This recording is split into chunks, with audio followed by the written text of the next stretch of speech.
girlfriend sleep with me in my bed. I, 22 male, share an apartment with my best friend, Mike, 22 male, and Mike's girlfriend, Daisy, 23 female. We only have 2 bedrooms. Daisy is a heavier lady. She prefers the term big-boned. She also has sleep apnea. For these reasons, Daisy has her own bedroom. Mike and I share the other bedroom. I have been dating my girlfriend, Shandy, 25 female, for 4 months now. She was over at our place watching a movie with us last night and decided to spend the night. Shandy knows about our sleeping arrangements and doesn't have a problem with it, but she assumed that she'd sleep in my bed with me when she stayed over. I don't blame her for assuming this because this is the first time she's spent the night, but there's only space for 1 double bed in me and Mike's bedroom, and he and I share it together. Mike has a bad back and is too tall to sleep on the couch of our living room, and it would be rude of me to ask him to give up his part of the bed for my guest. I'd sleep on the couch and let Shandy take my part of the bed, but I didn't think Mike would be comfortable with that, so I didn't offer to. I told Shandy that she could sleep on the couch and I'd bring her a pillow and blankets. She asked if she could just sleep with me, and I explained to her why she couldn't. Shandy seemed fine with this, and we all went to bed normally. However, she left quickly this morning, and when I called and asked if everything was all right, she said she was a little disappointed we couldn't sleep together and was upset that I chose Mike over her. This made me feel bad because my intention was never to upset her, so I'm wondering if I'm the a-hole for not finding a way to allow Shandy to sleep with me. Not really. You're really bending over backwards trying to make sure everybody's comfortable sleeping. And maybe a little more notice to the girlfriend about the sleep. Well, I mean, she was aware of the sleeping arrangements, so wait, she should have known about this and how the other guy couldn't sleep on the couch due to problems. Not really. You gave every notice about what was going to happen. And what about her place? Is her place just a pigsty? What about sleeping over at her place? Have they ever done that? Story 2. Bought the wedding dress my best friend wanted, but didn't get, and she's mad at me. I, 25 female, got engaged to my now fiancé, 26 male, of 7 years on December 24th, 2022. I'm so happy and excited. The wedding is set for March 16th, 2024, and I've already planned so much. Now, the drama. My best friend, who I'll call Kay, 25 female, got married August 15th, 2022, and chose me as her maid of honor. We've been best friends for 10 plus years. I was super excited and did everything a maid of honor is expected to do, especially go dress shopping with the bride.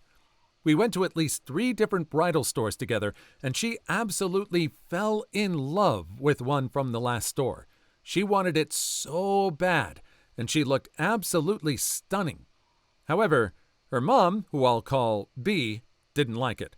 It was a little over budget and said it wasn't bridal enough and looked like a cocktail dress. Kay was clearly upset. So I tried to help her come up with ways for her to get the dress. Unfortunately, B didn't budge. Kay ended up choosing a different dress at a different bridal shop that was just as beautiful. Fast forward to February of this year, I asked her to be my maid of honor and invite her dress shopping with my mom and I. I try on several dresses at the first stores, but none of them were the one. So we go to the store where she fell in love with a dress but didn't get, and I try on several dresses. I knew I wanted to try on that dress just because. I didn't think it would be a big deal because she ended up choosing another dress. The moment I put it on, I knew it was the one.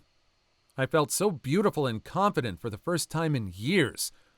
Kay went to the restroom, and my mom said I should talk to Kay to make sure she was all right. So before we all went to dinner, I asked Kay, "Will you be mad if I choose this dress?" She said, "I'd be a little jealous, but if that's the dress, you should get it." 2 weeks later, I said yes and set up an appointment for her to go get her maid of honor dress. I even offered to buy it for her because I wanted her to get a dress she wanted no matter the cost.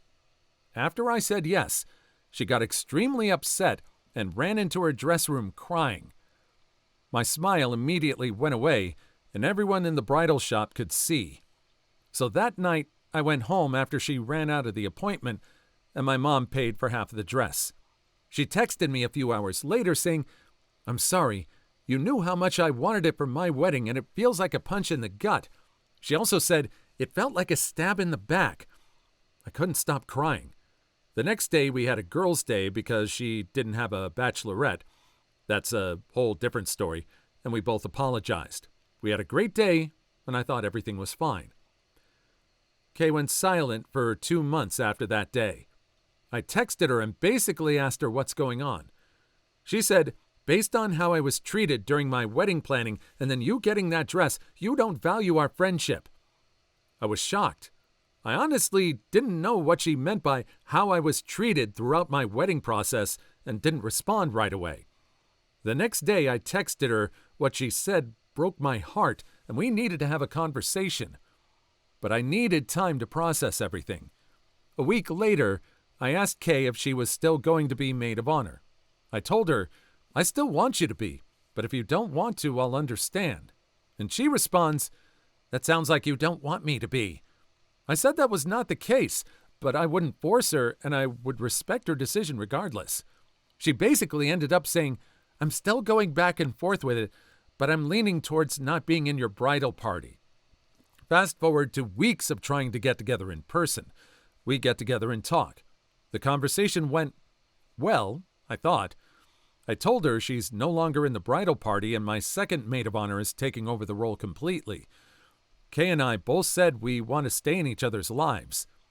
One thing that Kay said that really ticked me off is that when I said can't go back in time and choose a different dress, she laughed and said, "You could if it would just be a lot of money." I've been really going back and forth on this and adding so much stress to myself. So am I the a-hole? Too long didn't read. I bought the wedding dress my best friend really wanted, but didn't get and is upset with me. Update. I'm going to try on more dresses on Friday and see about getting a new dress. It's definitely not going to make up for it because I was an awful friend and I have to live with the consequences. It sounds like she conversed. She checked. The friend actually... Is it me or does the friend sound a little flaky? Or just saying stuff and then not saying what she really means?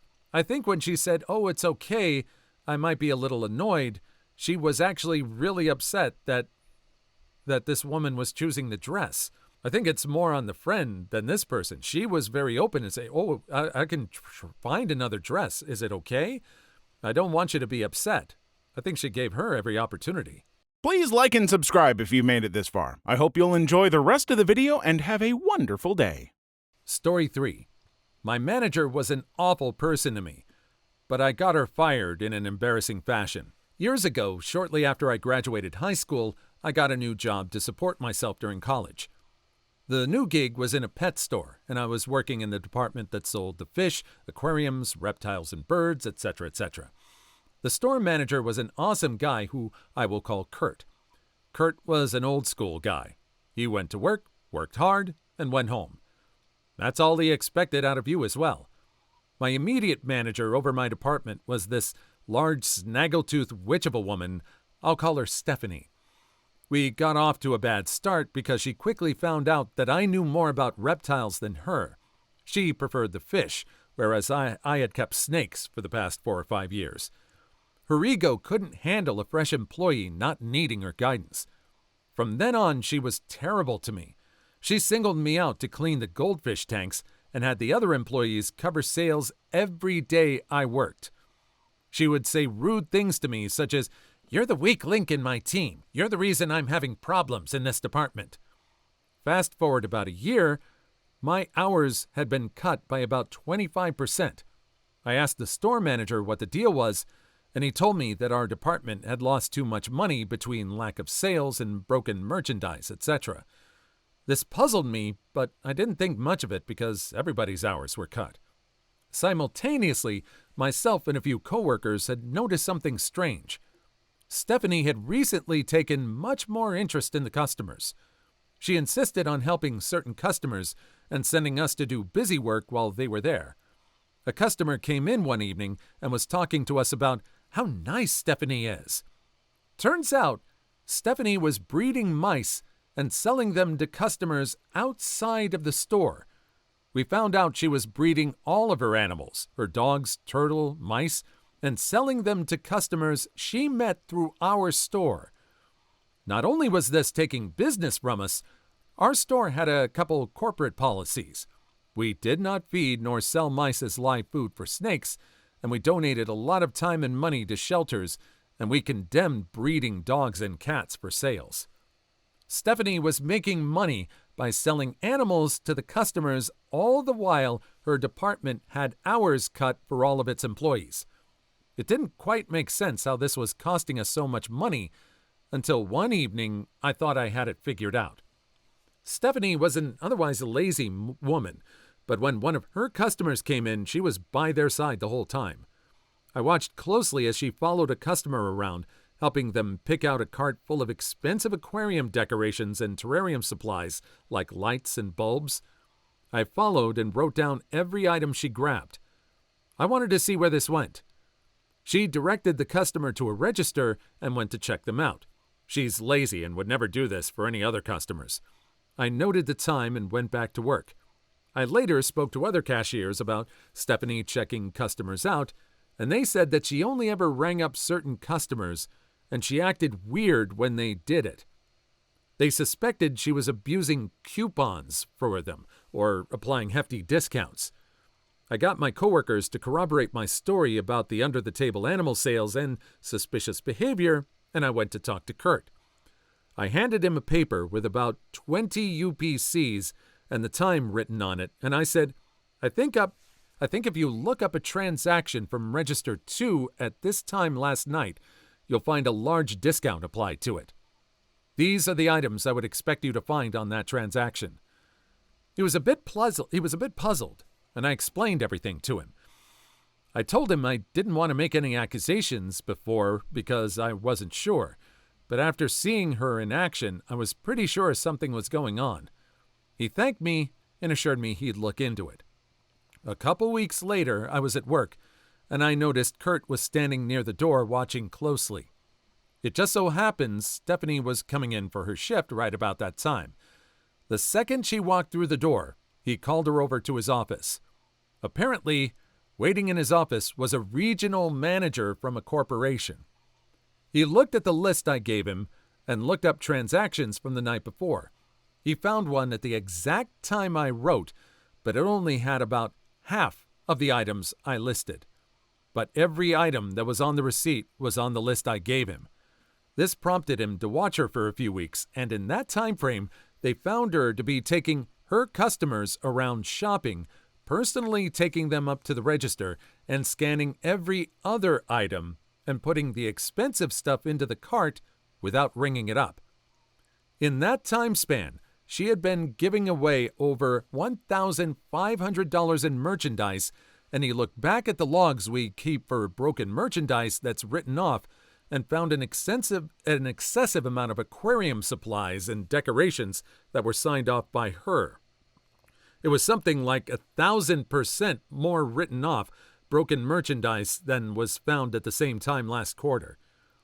All in all, she was charged with stealing or defrauding the store in over $3,500 in merchandise, and it just so happened that Kurt had already arranged for police to meet them after firing her to escort her out. I don't know if she went to jail, but I did watch her get walked out by police with about 20 employees staring. I wish I could have said something, but I had to settle for her making eye contact with me as she walked out, to which I gave her a quick wink. Was that the smartest move ever? Did you really want her to know for sure it was you? She seems like the kind of person that would hold a grudge. And after all of this, I really would like to know what happened after that. I would like to know if people's hours were expanded or restored. And I kind of wonder if this person probably got a raise, or at least, a raise and probably a lift-in position to some kind of manager. This showed real attention to detail and loyalty to the store, definitely. Story 4. Best entitled parent shutdown ever. I dearly wish I could claim this was me, or even a relative, so I could claim this degree of cleverness was in my genes. But it was not. It was a bouncer at this small-town club, and when he made the comment, there wasn't even the expected cinematic "ooh" or "what" one would expect. Just a lifeless, echoing silence from about 40 onlookers. No need for cast. How dumb are you? This mother and daughter pair were trying to get into the club late in the evening. The daughter was clearly young and actually reasonably attractive in quite a nice, fashionable, as best my fashion-blind eyes can tell, outfit. The mother was not obese, but certainly overweight, and had shoehorned her corpulence into hot pants and a tank top that would have been trashy on a supermodel. And friends, she was no supermodel. Badly dyed stringy hair, cheap bulky jewelry, spray-on orange skin, all the trailer trimmings. I didn't hear how the exchange started, but clearly these two were trying to cut ahead of the line. The bouncer, this massive action figure of a black man with an oddly babyish face and the patience of Job, had denied this effort. Hilarity ensued. The daughter threw a few verbal jabs, but seemed to be just mildly irritated. The sideshow hussy of a mother lost her bloody mind, shrieking racial epithets that would curl the ear hair of a plantation owner, and every horrific name you care, or do not care, to imagine, interspersed with the expected, "Do you know who I am?" and "Get me the owner," etc., etc. The bouncer just stood there and didn't react with anything but polite direction. Downright heroic. After a few minutes of this vile screeching, the daughter is now embarrassed as hell and trying to pull the mother away. People are gathering to watch, and the whole thing has become a spectator sport. The bouncer just kept politely saying, "You will need to go to the back of the line like anyone else, ma'am," or variations on that theme. By now, the woman wasn't even trying to argue the point, just squealing the revolting, and at this point quite repetitive, insults. Then she screamed that he was an awful bouncer and would get fired that night. Then she tried to slap the bouncer.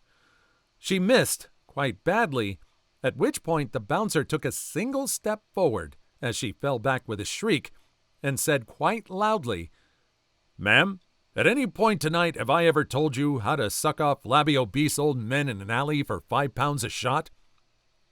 Clearly baffled, she said nothing but sputtered. He continued, "No, ma'am, I've never said anything like that, not once. So don't tell me how to do my job." Lifeless silence, like 40 people in the street, not a sound. She yelled a couple more things, then scuttled away with her daughter, dragging her by the arm. It's been over a decade, but I still want to go find that bouncer and buy him a drink. I've heard variations on this before. It just seems like you would never have the opportunity to use an insult like that in real life.